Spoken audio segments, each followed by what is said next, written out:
کہ فنا فی اللہ کی مظہر میں بقا کا راز مضمر ہے. فنا فی اللہ کی مظہر میں بقا کا راز مضمر ہے. جنہیں مرنا نہیں آتا انہیں جینا نہیں آتا.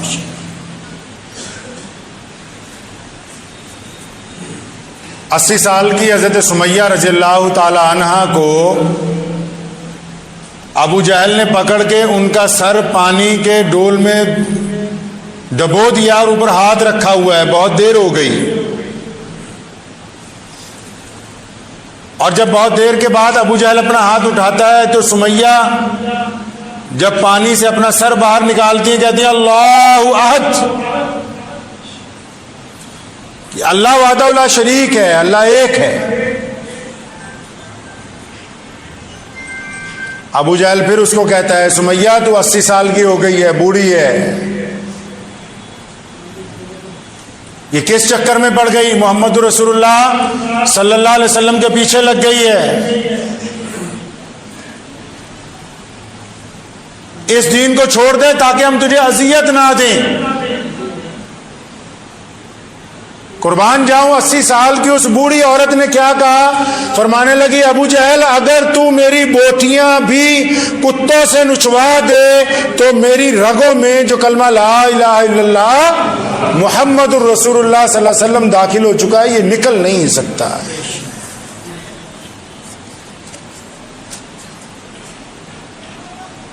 ابو جہل نے 2 اونٹ منگوائے، طاقتور اونٹ. حضرت سمیہ رضی اللہ تعالیٰ عنہ کے دونوں پاؤں الگ الگ اونٹوں سے باندھے گئے. پھر ابو جہل نے ان سے پوچھا آخری مرتبہ کہ اب بھی بتائیں آپ اسلام کو چھوڑنے کے لیے تیار ہیں؟ کیا تم محمد رسول اللہ صلی اللہ علیہ وسلم سے نعوذ باللہ بے وفائی کا اعلان کرتی ہو تو میں تمہیں چھوڑ سکتا ہوں. اور تاریخ اسلام اس بات کی گواہی دیتی ہے کہ حضرت سمیہ رضی اللہ تعالیٰ عنہ کے جسم کے 2 ٹکڑے کر دیے گئے، لیکن اسلام کی اس پہلی عورت اور بوڑھی شہید نے محمد رسول اللہ صلی اللہ علیہ وسلم سے بے وفائی نہیں کی.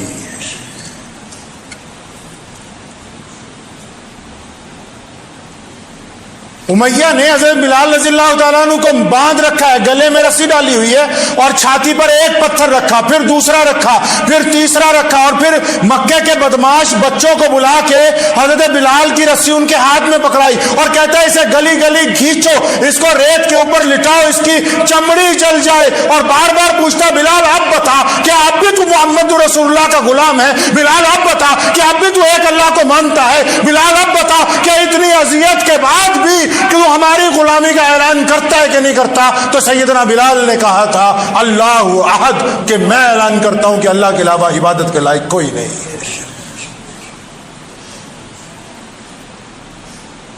رئیس مکہ محمد رسول اللہ صلی اللہ علیہ وسلم کے دوست ہیں،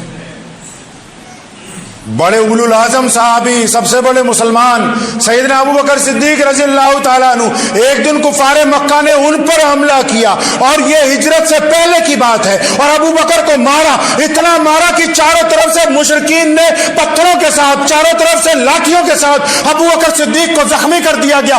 اس حد تک مارا کہ ابو بکر بے ہوش ہو گئے اور یوں لگا کہ جیسے ان کی جان پرواز کر گئی ہو. اور جب دوسرے دن گھر میں ہوش آتا ہے ایک دن کے بعد اور اپنی آنکھوں کے سامنے اپنے ماں باپ کو دیکھتے ہیں تو پہلا سوال یہ کرتے ہیں کیا میرے محبوب محمد رسول اللہ سلامت ہیں کہ نہیں ہیں؟ یاسر بن عمار رضی اللہ تعالیٰ عنہ کو باندھ رکھا ہے مکہ مکرمہ کے باہر، درخت کے ساتھ باندھا ہے. عتبہ مار رہا ہے، ولید مار رہا ہے، ابو جہل مارتا ہے، امیہ مارتا ہے. اور ایک ہی سوال ہے کہ یاسر تم چھوڑو گے رسول اللہ کو نہیں چھوڑو گے؟ تم یہ بتاؤ کہ کیا تم اسلام سے انحراف کرنے کے لیے تیار ہو کہ نہیں ہو؟ تاریخ اٹھائیں مکے کی، تمام کے تمام دشمن مارتے مارتے تھک گئے، یاسر بن عمار کلمہ لا الہ الا اللہ محمد رسول اللہ پڑھتے ہوئے تھکے نہیں ہیں. سیدنا حبیب بن زید رضی اللہ تعالیٰ عنہ کو قذاب کے دربار میں جب پیش کیا گیا سیدنا حبیب بن زید کو ڈرانے کے لیے، اس نے کہا میں تمہیں زندہ جلا سکتا ہوں. فرمایا جس نے رسول اللہ کی غلامی اختیار کر لی اسے ڈر نہیں لگتا. جلاد بلایا، حبیب بن زید کا دایاں ہاتھ کاٹا،